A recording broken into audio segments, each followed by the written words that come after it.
Behind the Smiles, Truth Revealed. Subscribe for sweet revenge and real stories. The BBQ that went nuclear with coleslaw. Yes, the annual family BBQ. Our sacred tradition of emotional warfare disguised as grilled meat. A glorious event where lukewarm sausages, undercooked chicken, and a single bottle of ketchup are expected to sustain 17 emotionally unstable relatives and one confused dog. Mom, of course, had been marinating chicken since Thursday, as though E. coli were a seasoning. Uncle Alan brought his usual special coleslaw, which is just shredded cabbage and resentment. Non's already 3 glasses of sherry in and loudly recalling the war, though no one's entirely sure which one. I stand near the patio door, trying to blend into the curtains, sipping my 4th Pimm's and contemplating voluntary exile to Wales. And then she speaks. My darling sister. Emily, picture someone who spent her entire life performing middle-class success like it's a West End show no one asked for. She twirls a sausage on her fork like she's auditioning for MasterChef, passive-aggressive edition, and says, loud enough for even the neighbor's cat to flinch. Time to move out, don't you think? She laughs. That fake, upper teeth only laugh she does when she thinks she's scored a point. The kind of laugh you hear before someone sends you a spreadsheet titled Your Failures Since Birth. The conversation lurches into awkward giggles and someone coughs into a paper plate. I smile warmly, like a volcano on the verge of detonation. Cue internal monologue. Oh, darling Emily, you have the matching towel sets and dead plants. You call interior design. Shall we revisit the highlights reel? You've borrowed my clothes, stolen my boyfriend, he was trash, but still. And once told Nana I was experimenting with Satanism because I wore black to her birthday. That was in 2006, I remember. So I gently reach under the table and pull out a slightly creased envelope. I've had waiting since the last family gathering imploded in a game of Monopoly and emotional blackmail. It's marked in Sharpie petty receipts. Inside, oh, just the property deed to the house, my house, the one Emily's been living in, as if it were some sort of charity initiative for aggressively mediocre siblings. I place it on the table with the kind of calm only British people use when they're seconds from a full mental breakdown. The air stills. Even the dog stops chewing. Actually, I say, flipping the document open, I think you'll find. I already did. Flashback time. Dad left me the house in a very spiteful will. I was apparently the only one who knew how to bleed a radiator. Cheers, Dad. Emily's face does a spectacular impression of Windows XP crashing. Oh, I didn't mean it like that. She scrambles, suddenly all sweetness and false humility. I was just joking. Of course, I nod. So am I hilarious, isn't it? I sip my drink like I haven't been waiting for this moment since the recession. She's sputtering. Mom's blinking like a broken kettle. Non mutters something about the Queen. Even the barbecue flames seem to die out of sheer second-hand embarrassment. I rise slowly, stretch just a bit too dramatically, and say with a smile so fake it should be on the BBC.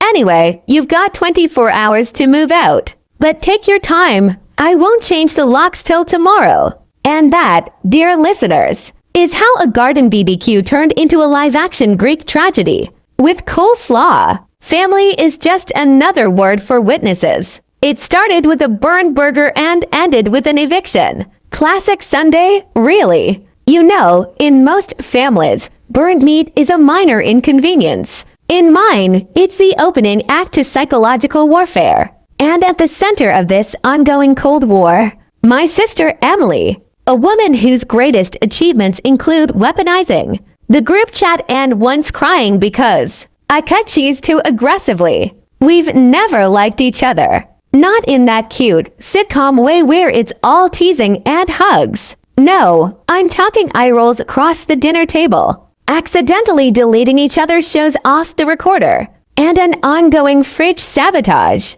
campaign that's been running since 2012. She once replaced my oat milk with watered-down Baileys, I drank it anyway, out of spite. The family, of course, has favorites. And spoiler alert, I am not it. Emily could commit tax fraud with glitter and a kazoo and Mom would still say, she means well. Meanwhile, I once forgot to say thank you for a casserole and was labeled emotionally distant for 3 years. So when she dropped her condescending little grenade, time to move out. Don't you think? She did it with that tone. The one she uses for charity work and waiters. The whole garden went still, as if the potato salad itself sensed something unholy was about to happen. My smile didn't even twitch. Internally, I was already cueing the orchestra. With the grace of a Bond villain revealing his master plan, I pulled out the deed. The actual property deed. Saved it like the last piece of garlic bread. Too good to share. And infinitely more satisfying. Her expression, priceless. Like someone told her Prosecco had calories. Mom's mouth opened and closed like a malfunctioning fish. Uncle Alan stopped eating, which is how I knew this was serious. And suddenly, everyone had always known I was so responsible and such a good homeowner. Non clutched her pearls. Not out of shock, they were just slipping. She's 89. I offered to help Emily pack. Even brought color-coded boxes, printed labels. One said delusion, just for fun. Then came the piece de resistance. You've got 24 hours, but no rush. I'll only change the locks tomorrow. Unless I forget. Which I won't. No one laughed. Except me, silently, with tea. Final scene. Me in the bay window, Earl Grey in hand. Pinky raised like a petty monarch. Watching Emily frantically jam her wellness crystals into a suitcase. She tried to take my throw blanket. I let her. Some battles are too small. So yes, it began with a burned burger. And ended with me. Owning the house, the moment. And the moral high ground, which, unlike my family's affection, isn't up for debate. Smirks, sausages, and sweet revenge. I knew this year's BBQ would be a disaster the moment. I had a PTSD flashback to last summer's. Uncle Dave showed up with his new influencer girlfriend who tried to sell Mom turmeric collagen shots between bites of charred Cumberland sausage. She said the sausages had bad gut energy. Mom said nothing, just blinked and turned the gas up. But I digress. Back to the present, where Emily is gliding around the garden like she's auditioning for Downton Abbey, passive-aggressive edition. You'd think she ran the house. And to be fair, she did think that. For years. Because I let her. Because I am, contrary to rumor, patient. And very, very good at long-term vengeance. I sip my drink, tepid elderflower cordial because apparently, we're posh now. And let my mind wander through a delightful roast of everyone present. Uncle Dave's wearing sandals with socks again, which is now less fashion faux pas and more deliberate cry for help. Cousin Beth brought her new boyfriend who introduced himself as a crypto entrepreneur and said things like vibes-based leadership. Non said she didn't trust him and never would. She hasn't been wrong since the 80s. And then she says it. Emily, 3 Aperol spritzes in, full of confidence and empty of self-awareness. Time to move out, don't you think? The forks pause midair. The temperature drops 3 degrees. Somewhere in the distance, a dog whimpers. I turn to her with the kind of smile usually reserved for customer service managers seconds before a breakdown. Oh, sweetie. About that. I reach into my tote bag canvas, ethically sourced, emotionally loaded and pull out the property deed like it's a bloody Oscar. The table goes silent, and Jean chokes on a corn cob. No one moves. Even the flies seem stunned. Cue flashback, 6 months ago. Emily had left yet another post-it on the fridge calling me. A drain on the pantry. So I marched to the solicitor's office, begged my inheritance, and bought the house right out from under her micromanaged nose. Because nothing says respect my boundaries like a legally binding document. The showdown is quiet. No shouting. Just sharp, whispered cruelty like only siblings can manage. She accuses me of blindsiding her. I remind her she once put laxatives in my tea before a GCSE exam. We don't all win every battle, but this was the war. Suddenly the family starts acting like I'm the queen. Mom offers me the last chicken skewer. Beth's crypto boyfriend calls me iconic. Non blesses me in Latin. And me, I stand tall, smug as a bake-off judge with a soggy cotton tart in front of them, and say, anyone need boxes? I've got loads. All marked illusions. A smirk too far. Every year, our family BBQ is less of a social event and more of a live action performance of microaggressions. The musical. Someone always forgets to bring the potato salad. Someone else cries during dessert. And there's at least one spat over who really helped Mom with the trifle. Spoiler, it's never the person who says they did. And then there's Emily, my sister, cohabitant, and full-time spiritual drain. She arrives wearing her smugness like cologne, thick, expensive, and entirely uninvited. You can smell it before she speaks. This year, the smug is particularly pungent. She's floating around like she owns the place, literally, chatting to Uncle Dave about possibly knocking through the conservatory, winking at Mom like they're in on some master plan, laughing loudly at jokes no one made. It's all very I'm the main character, and I'm just trying not to throttle her with a napkin. Then she does it again, because repetition is her favorite form of cruelty. Time to move out, don't you think? She says it like she's announcing the weather. And you know what? I saw it coming. I always do. They always underestimate me. Probably because I don't announce my intentions in PowerPoint format. This time, I'm ready. I reach for the nearest napkin, cloth, not paper, because this is war. Not a picnic manned with Oscar-worthy poise. I delicately unfold it. Inside is the deed. The actual house deed. Folded neatly, radiating legal authority and petty revenge. Reactions roll in like bad horoscopes. Non's wine glass trembles. Mom's eyes glaze like the ham. Cousin Josh lets out a single, soft "oh." And me, I sip my drink, calm, serene, ready to set fire to what's left of the family group chat. And now, story time. How did I end up owning the house? Simple. Emily told me I'd never amount to anything and called me a squatter in my own room. So I called Dad's solicitor, signed a few papers, and became a homeowner out of spite and excellent timing. Poetic justice with a side of stamp duty. Cue emotional chaos. Cousin Beth starts crying, no one knows why. Mom mutters, this is why I wanted a quiet family, which is rich. Coming from the woman who invited 20 people and a Labrador.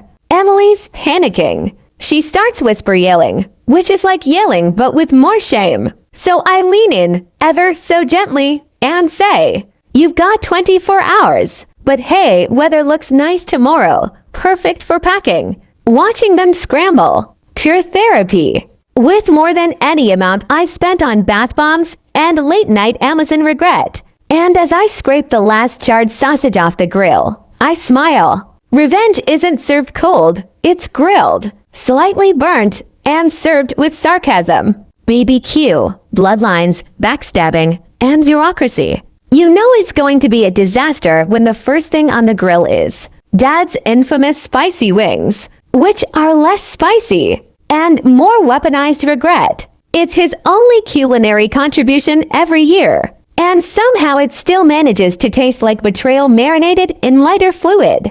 Tension, like the chicken, builds slowly with every overcooked sausage and every backhanded compliment disguised as small talk. Oh wow, you've still not had kids. How refreshing. Thanks, Aunt Sheila. I'll just go cry into the coleslaw. Emily, naturally, has made herself the main character again. She's swatting about in some flowy linen thing, offering people napkins like it's a wedding reception. And then, like clockwork, she delivers her signature line. Now apparently a summer tradition. Time to move out. Dramatic pause. Meaningful eye contact. Smirk set to maximum superiority. I, meanwhile, am narrating this entire experience in my head like David Attenborough if he hated everyone involved. Here we see the British sibling, asserting dominance in its natural habitat, the overgrown garden patio. But oh, sweet Emily, this isn't my first rodeo. Or BBQ. I let the silence stretch just long enough to feel cinematic. Then reach into my rucksack, yes. The same one she once called tragic, and pull out the deed. Not flashily, not angrily, just ... efficiently. Like a Bond villain unveiling a laser shark. The moment it registers, everything goes still. And Sheila drops her Pinot Grigio. Even the dog lets out a gasp, which I didn't think was physically possible. Cue immediate chaos. Suddenly, it's Game of Thrones, Suburban Edition. People picking sides, shifting loyalties, bringing up things from 2009. Cousin Josh declares, "I always knew you had it in you," which is hilarious, considering he once hid my GCSE results because I looked too smug. Emily stunned into silence, which, frankly, is worth the entire mortgage. So I do what any self-respecting homeowner would, smile sweetly, hand her a spreadsheet titled Packing Plan, exit strategy color-coded, and say, "You've got 24 hours, but no rush, honestly." And here's the kicker. They start overcompensating. Suddenly, I'm so mature and always had a strong sense of self. And Sheila asks if I want her old fondue set. Even mom's being ... nice. It's unsettling. Later that evening, I curl up on the sofa, cup of tea in one hand, popcorn in the other, and replay the whole thing on the doorbell camera, on loop. Because justice isn't just served. It's streamed in HD with snacks. Forks dropped, bridges burned. This BBQ, oh, it'll go down in history. Etched into the annals of dysfunctional family lore somewhere between the Great Pavlova collapse of 2015 and that time Uncle Barry tried to DJ from his phone. If you squinted hard enough, the garden looked like the set of a low-budget crime drama. There's Cousin Beth, emotional liability with a savior complex. And Sheila, weaponized gossip and to wines deep.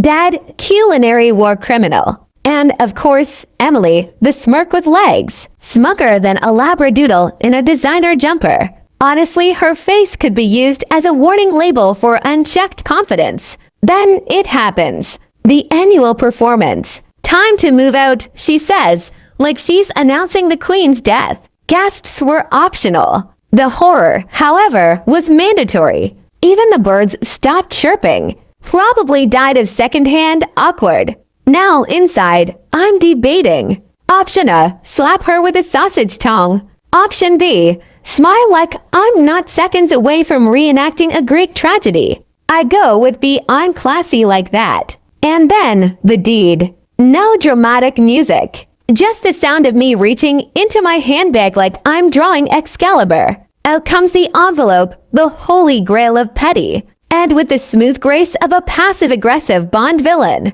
I lay it on the table. Signed, sealed, absolutely not her house. Time freezes. Emily's expression drops faster than Dad's blood pressure. And Sheila clutches her pearls, which, let's be honest, are from Poundland. Forks are dropped. Bridges? Oh, they're not just burned, they're napalmed. And in that glorious, stunned silence, I take a bow. Not physically, I've still got a drink in one hand, but mentally. I'm center stage, spotlight on, cue slow motion applause. I look at her. "You've got 24 hours. I'll even help pack." I've been meaning to clear out the smug. Honestly, I consider making commemorative t-shirts. BBQ 2025, evicted with love, would sell like hotcakes. Or at least better than Dad's spicy wings. Of course, every great twist deserves a flashback montage. Me, sitting in a solicitor's office, filled with equal parts spite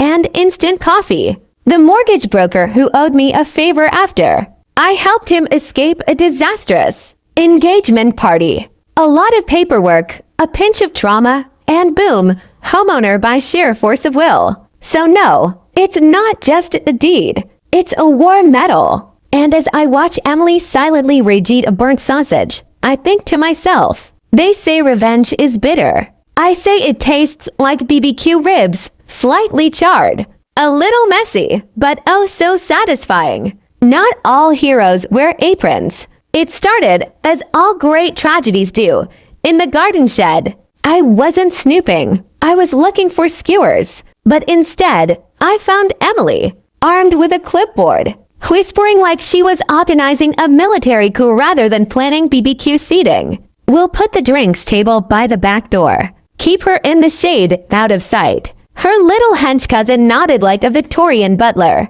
I froze, clutching the kebab sticks like daggers. Apparently, the BBQ had a hierarchy now. And I was at the kiddie table of existence. Again. Well, game on. I showed up 10 minutes later, not with potato salad, but with sarcasm and a manila folder. The emotional equivalent of bringing a flamethrower to a birthday cake. Every comment that floated my way, ho. Didn't know you were still living here. Dot mentally filed like a Pokemon card collection. Gotta catch every one-liner. Gotta roast them all. Then she did it. The power move. She clinked her Prosecco glass, stood up like she was about to give the king's speech, and delivered her line. Time to move out. I swear even the sparrows paused mid-flight. But I simply smiled, like a wolf in sheep's lipstick. Slowly and carefully, I reached into my handbag and pulled out the manila folder. The deed neatly laminated, color-tabbed, and presented with quiet venom and comedic timing that would make Phoebe Waller-Bridge weep. You should have seen their faces. It was like a live-action Picasso painting of confusion, horror, and subtle digestive discomfort. Someone gasped, possibly Mom. No one touched the trifle, and that trifle had brandy in it. 24 hours, I said, and then I'm changing the locks. I'd say no pressure, but shrugs, sips wine. The silence that followed was biblical. Mom attempted diplomacy, something about how we're all family, and should talk it through, while simultaneously stuffing sausage rolls in her mouth like a nervous gerbil. Emily looked ready to burst into interpretive rage dance. Meanwhile, I sipped my Sauvignon Blanc with the poise of someone who's mentally shopping for throw pillows online. In the background, a smoke alarm chirped like it, too, was emotionally fried. The family scattered like pigeons after fireworks. No one wanted to be caught choosing sides, especially not now that I had receipts and real estate. And as I watched my sister march off with her clipboard trembling, I thought, might turn this place into a sanctuary for the emotionally exhausted, starting with me. Welcome to the Smirked apocalypse. There I was, bored stiff, wedged between a collapsing gazebo and a tray of beige mystery. Dip that looked like it had trauma. The garden was a battlefield of soggy paper plates, overenthusiastic toddlers, and an aunt who thinks air fryer is a slur. I'd mentally left the BBQ about 20 minutes in,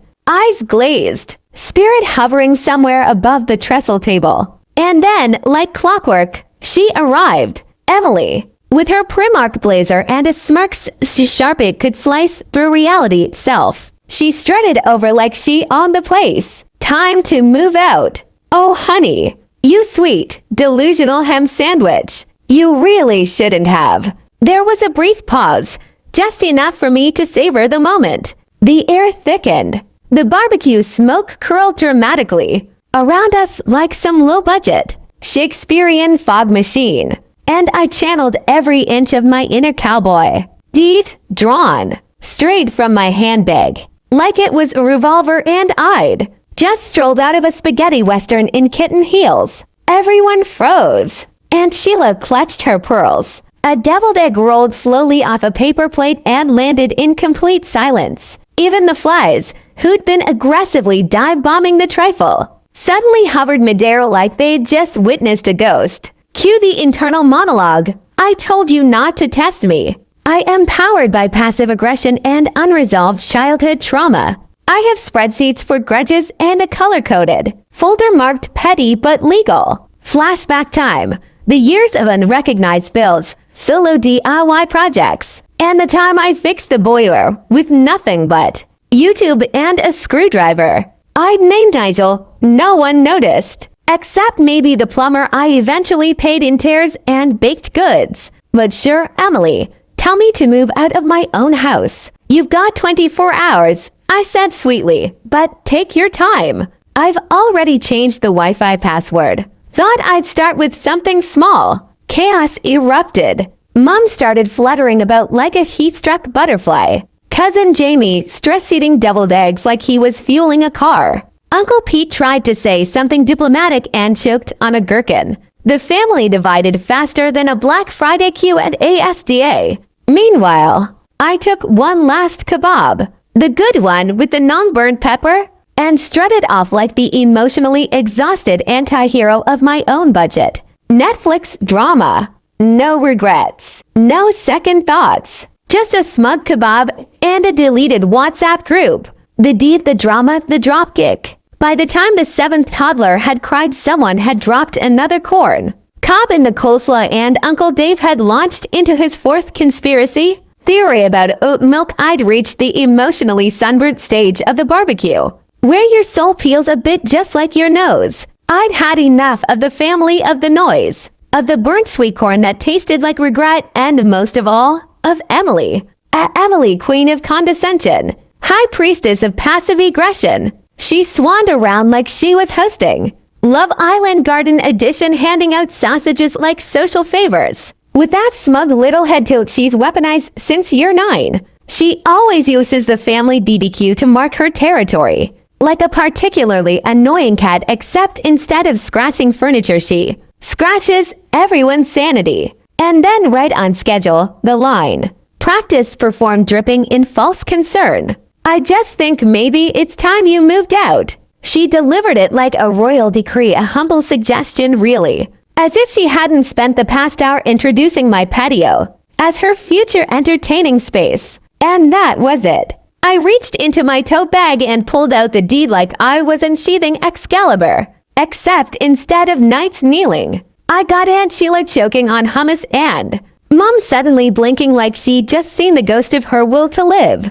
Jamie yelped, someone dropped a rib, and even the dog looked like he wanted to file for diplomatic asylum. Flashback mode activated. Cue a montage of how I got the house. Not through inheritance or divine intervention, but via perfectly petty chain of events, poor timing on Emily's part, and a mortgage advisor named Carl, who now sends me Christmas cards. The soundtrack, a playlist I call Petty Anthems. Volume 1 featuring hits like No One Noticed. I paid the council tax for 3 years. Yes, Mom, I did. All the plumbing myself, and this mortgage is literally the only stable relationship I have. Back to the garden, where silence was doing the heavy lifting. You've got 24 hours, I said, gently folding the deed like it was an origami. Swan made of her bad decisions, the big ones, for denial. What followed was not negotiation. It was bargaining disguised as concern.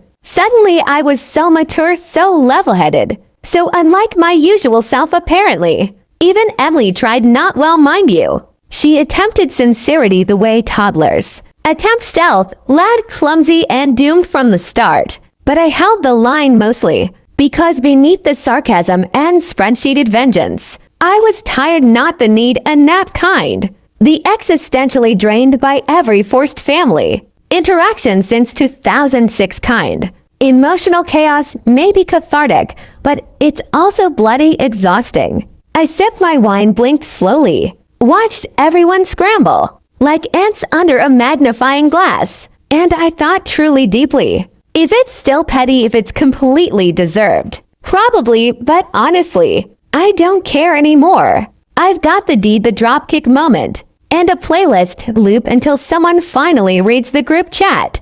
The art of petty real estate warfare. Picture it, a suburban back garden, 6 plastic chairs, 2 broken gazebos, and 1 ant already half cut on Prosecco. If war documentaries had a budget of £3.50 and ran on passive aggression, this would be the opening shot. The battlefield. My garden, the weapons, cold sausages, thinly veiled digs, and 3 decades of unresolved familial tension. I came armed with receipts. Emily came armed with entitlement. Everyone was playing their role. Uncle Dave was narrating a story no one asked for. Non was asleep mid-scoon. Mom was trying to will herself into the shrubbery. And me? Once again cast as the background extra in my own bloody life. Then she said it. Like it was nothing. Like it was casual. Like she hadn't rehearsed it into the mirror at least 6 times that morning.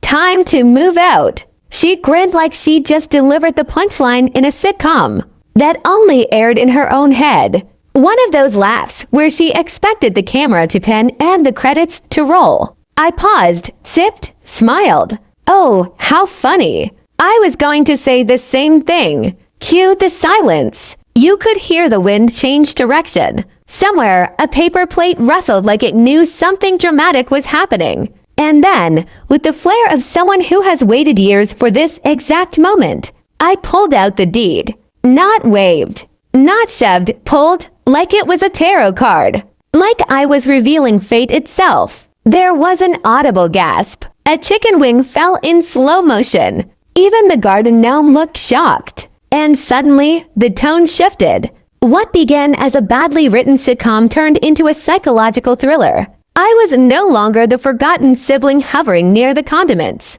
No, now I was something else. A villain, a hero. Possibly both. Definitely fabulous. I straightened my shoulders, leaned in ever so slightly, and with the gravitas of someone who's had enough of everyone. As nonsense and finally found the receipt for it. Began listing house rules. Rule 1, no smirks allowed indoors. Rule 2, if you didn't buy the bleach, don't use the bleach. Rule 3, if you're going to live rent-free, at least be entertaining. The countdown began. 24 hours. Not a threat. A polite reminder.